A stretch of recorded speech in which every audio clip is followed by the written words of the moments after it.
हवामान खात्याचा अंदाज बरोबर ठरवत आज राज्याच्या अनेक भागात वळीव पावसानं हजेरी लावली।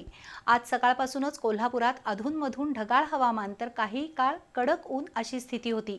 तापमानाचा पारा 36.5 अंशांवर गेल्यानं उकाडा जाणवत होता। संध्याकाळी वेगवेगळ्या भागात कमी अधिक प्रमाणात पाऊस झाला। पुढील 2 दिवस कोल्हापूरसह राज्याच्या 90% भागामध्ये गारपीट आणि वळीव पावसाचा अंदाज आहे। आज सकाळपासूनच उन्हाचा कडाका जाणवत होता।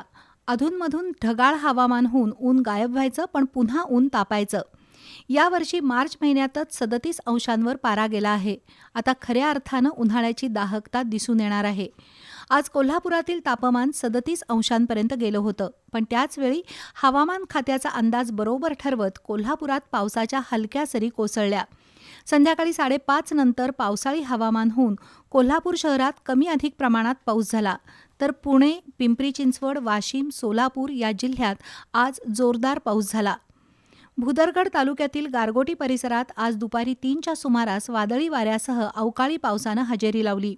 विजांच्या कडकडाटासह आलेल्या पावसामुळे नागरिकांची चांगलीच तारांबळ उडाली। जोरदार वाऱ्यासह पाऊस पडल्यानं तीव्र उकाड्यानं हैराण झालेल्या गारगोटी परिसरातील नागरिकांना थोडाफार दिलासा मिळाला। वाऱ्यामुळे काही ठिकाणी झाडांच्या फांद्या तुटून पडल्या, तर गारगोटी शहरातील काही होर्डिंग्स तुटून पडले। शिवाय गारगोटीमध्ये वीज पुरवठाही खंडित झाला होता।